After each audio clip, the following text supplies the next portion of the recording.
I played all of the starting classes in Lords of the Fallen to find out what suits you the best. They are not all equal, and the wrong choice may hold you back. Spoiler-wise, I show up to and including the first proper boss Pieter, who has been in all of the promotion for this game, so I figured it was a good example boss. It's also pretty much the end of the tutorial. Starting with the Hallowed Knight, which was also the class I played in the pre-release, it's an okay class, but it's really nothing super special. Where this class will shine above others is likely for those who wish to specifically block a lot during combat due to the shield.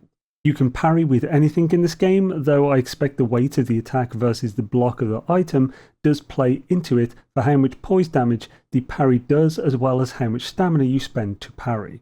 I have successfully parried with just about everything, including broken buckets, but there are notable differences in the poise damage that some do versus others. In my time playing Lords of the Fallen, blocking has felt like the least viable defensive style due to the wither damage it enacts. Even versus Pieter, with her literal light sword that does less from a poise perspective. I would recommend more getting a feel for dodging, rolling and parrying as far as defense goes. The stat distribution itself isn't horrible, and as starting classes are just what stats and gear you start with, it's not going to ruin your game, but there are better choices for almost all circumstances. Next is the Udirangr Warwolf. This was one of my favourites to try out. It is fast and heavy. I'd recommend going straight to two-handing this gigantic greatsword, and for the bigger enemies, focusing on charge-heavy attacks. You can certainly parry with this sword successfully, but dodging will be your bread and butter. So if you like dodging and punishing openings with heavy attacks that deal solid poise, this is a great choice for you. Focusing these stats on strength and endurance at 2-1 for your first several levels will see great reward. In my opinion, Partisan is the better Hallowed Knight. The flail seems to have a high DPS ability and has a better moveset for dealing with larger crowds of enemies. The shield allows to both block and parry fairly well, but I felt more success from two-handing the flail a lot of the time.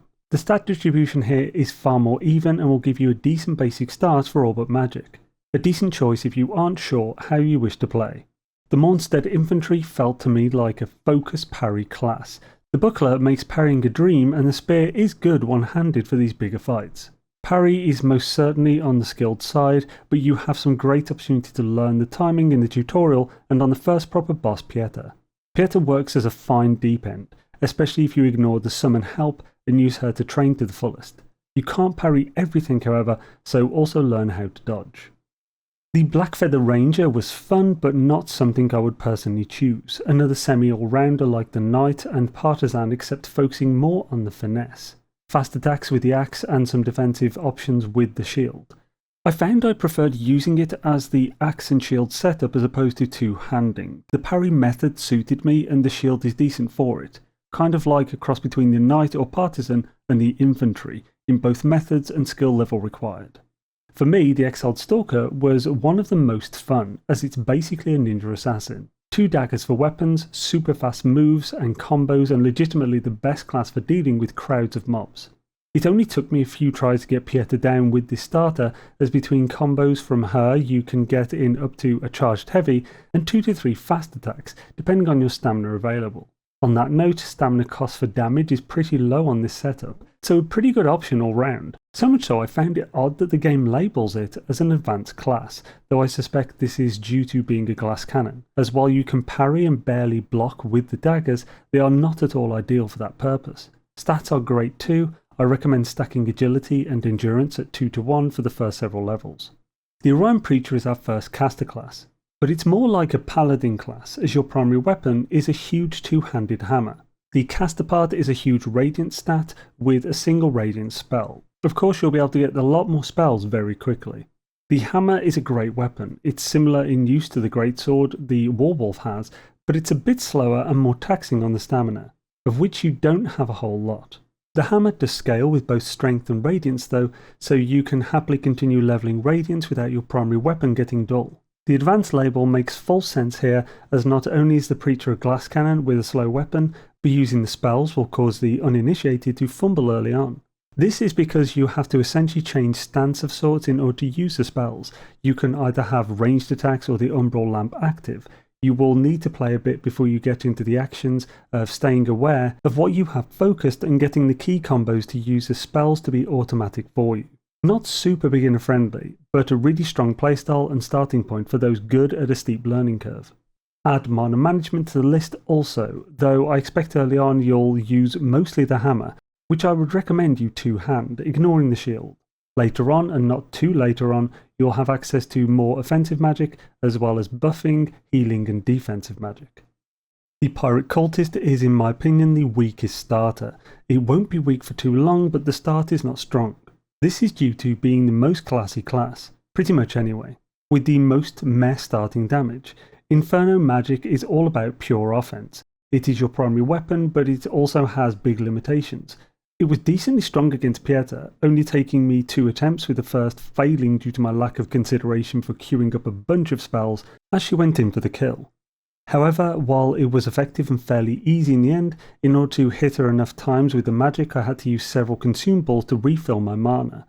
And these consumables are very finite, at least at the beginning. They weren't even sold in the hub. This means that on many of the standard mobs you will need to use your staff as your weapon, and it's not the best.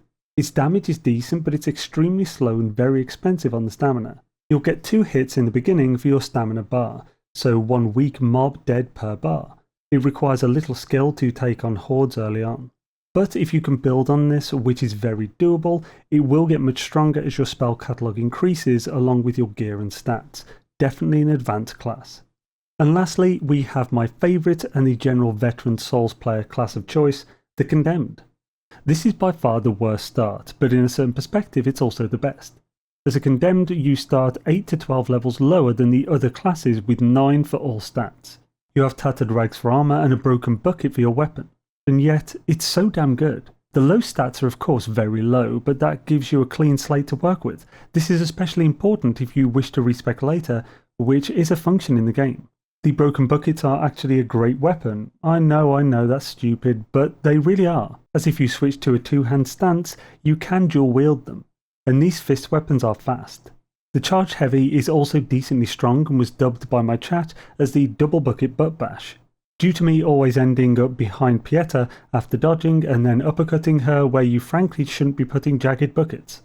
The moveset for fist weapons, or at least these buckets, is pretty fantastic for groups of enemies, especially the running light attack, which has you spin multiple times for a combo that hits for a wide range. Lastly is a pro or con depending on how much you like slamming your head against the wall until it finally crumbles. It's the deepest of deep ends to be thrown into. It's a steep learning curve and will force you to get better at this game fast. You will be a master of dodging and general timing by the time you finish Pieter, provided you don't use a summon. While we're on the subject of summons, there tends to be a lot of gatekeeping with games like these. Don't worry about using the summons, you do you. Though I would recommend trying several times without it first, it's the quickest way to learn. But don't let yourself walk away from the game because you refused to help and got burned out. A bunch of this was subjective opinion from me, so I'd love to hear opposing arguments. Whack them down below. More info and opinions is usually a rather good thing. Have a fantastic day.